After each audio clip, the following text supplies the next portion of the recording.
আজ বৃষ্টির রান্নাঘরে আম আর সুজির একটা সন্দেশ নিয়ে আপনাদের কাছে চলে এসেছি। কাছে দূরে যে যেখান থেকে আমার ভিডিওটি দেখছেন, আশা করি সবাই ভালো আছেন। খুব সহজে বানানো যায়।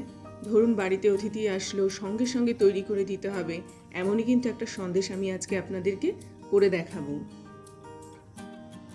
ঘরে থাকা সামান্য কিছু উপকরণ দিয়েই কিন্তু এই সন্দেশটা তৈরি করা যায় এবং খেতে হয় অসম্ভব আকারে সুন্দর। তো চলুন কিভাবে আমি এই সন্দেশটা তৈরি করেছি সেটা আমি আপনাদেরকে দেখিয়ে দিই। আমি এখানে 1 চা চামচ মতো ভর্তি করে ঘি এর মধ্যে দিয়ে দিলাম। ঘিটা একটুখানি নাড়িয়ে দেবো যাতে ঘিটা গলে যায়। এবার ঘিটা যখন গলে যাবে আমি এর মধ্যে অ্যাড করব 2 টেবিল চামচ মতো সুজি। এটা একদম নর্মাল সুজি, এটাকে আগে থেকে ভাজা করা নেই। তো আমি এটাকে এখন ঘিয়ের মধ্যে ভেজে নেব। একটু লালচে করে ভাজতে হবে, মানে একটু লাল লাল ভাব আসবে সেই অবধি কিন্তু সুজিটাকে ভাজতে হবে, যাতে সুজির দানাগুলো পরে গিয়ে একটুখানি মুখের মধ্যে বাজে। এটা ভাজতে ভাজতে আমি এর মধ্যে 2 টেবিল চামচ মতো চিনি অ্যাড করলাম। 2 টেবিল চামচ সুজি যদি আপনারা দেন তাহলে 2 টেবিল চামচ চিনি এর মধ্যে দিতে হবে। এর থেকে বেশি চিনি দেওয়ার দরকার নেই, কেননা এরপরে আম পড়বে, আমের মধ্যেও মিষ্টি থাকে। তো আমি একবার দেখিয়ে দিচ্ছি, ঠিক এই রকম কিন্তু আস্তে আস্তে কালারটা ধরবে। আরও কিছুক্ষণ আমি এটাকে নাড়াচাড়া করে নেব, একটু লাল লাল করে নেব। একটু ভাজা ভাজা করে নিলে সুজির মধ্যে যে দানা দানা ব্যাপারটা থাকে সেটা পরে গিয়ে একটু মুখের মধ্যে লাগবে, তখন খেতে কিন্তু বেশি টেস্টি হয়। একদম যখন এই রকম হালকা হালকা লাল হয়ে এসছে, সুজিটা ভাজা ভাজা হয়ে গেল, আমি এবার এর মধ্যে 4 টেবিল চামচ মতো মিল্ক পাউডার অ্যাড করব। এই মিল্ক পাউডারটা দেওয়ার ফলে এর স্বাদ কিন্তু বহুগুণ বেড়ে যাবে। আমি এখানে পুরো ভর্তি করে 4 টেবিল চামচ মতো মিল্ক পাউডার অ্যাড করলাম। এবার মিল্ক পাউডারটা দেওয়ার পরে আমি এটাকে খুব ভালো করে নেড়েচেড়ে নেব এবং এরই সাথে এর মধ্যে আমি প্রায় হাফ কাপ মতো ম্যাঙ্গো পিউরি অ্যাড করছি। নর্মাল একটা আমকে আমি ছাড়িয়ে নিয়ে টুকরো টুকরো করে মিক্সিতে একটুখানি পেস্ট করে নিয়েছি, সেটাই কিন্তু আমি এখানে দিয়ে দিলাম। এইবারে হচ্ছে কন্টিনিউয়াসলি নাড়তে হবে, একদম নাড়াচাড়া করে নিয়ে আমটাকে একদম নরম করে নিতে হবে। দুধটা দেওয়ার ফলে, যেহেতু এটা মিল্ক পাউডার, অনেক সময় মনে হতে পারে এটা ডেলা পাকিয়ে যাচ্ছে, অসুবিধার কোনো কারণ নেই। 5 থেকে 7 মিনিট এরকম কন্টিনিউয়াসলি নাড়লে এটা নর্মালি ঠিক এই অবস্থায় চলে আসবে, একদম পেস্ট হয়ে যাবে। দেখিয়ে দিই, মিল্ক পাউডারটা কিন্তু একদম পেস্ট হয়ে গেছে, আম পেস্ট হয়ে গেছে, সুজিটা একদম নরম হয়ে এসছে, একদম প্যানটা থেকে এই পুরটা কিন্তু ছেড়ে দিতে চাইছে।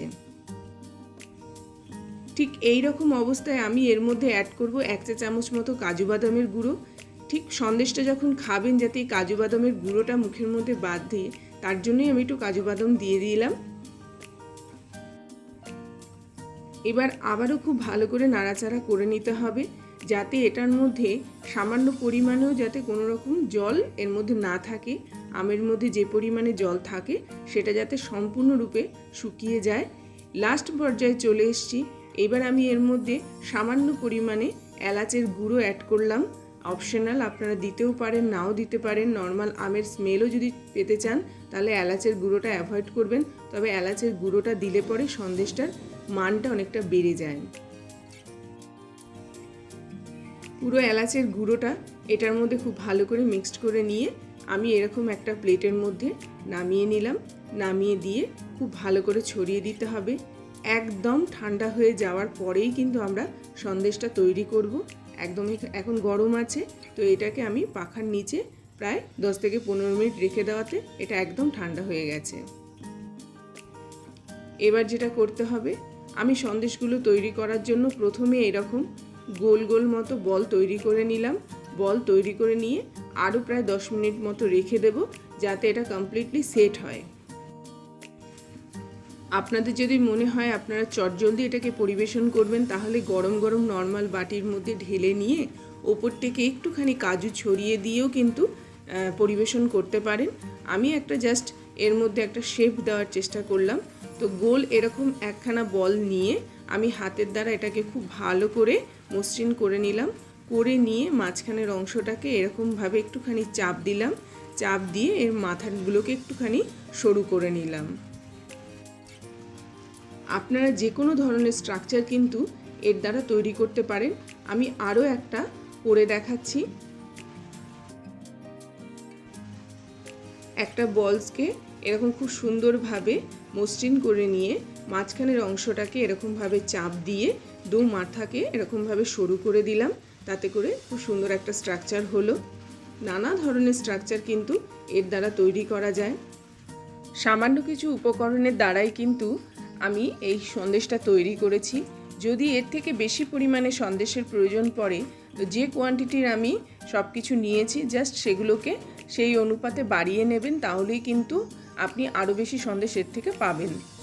তো এই রকম আমি এর মাথার মধ্যে কিছু কাজু বাদামের গুঁড়ো এরকমভাবে সাজিয়ে দিলাম। একদম আমার সন্দেশ রেডি হয়ে গেছে। অবশ্যই বাড়িতে ট্রাই করে দেখুন, একদম চটজলদি সঙ্গে সঙ্গে তৈরি করবেন, সঙ্গে সঙ্গে খেতে পারবেন। আমার চ্যানেলটি যদি আপনাদের ভালো লেগে থাকে অবশ্যই চ্যানেলটিকে সাবস্ক্রাইব করবেন। এই আশা রেখে আজকে আসলাম, আবার আসবো একটা নতুন ভিডিও নিয়ে। আসলাম কিন্তু।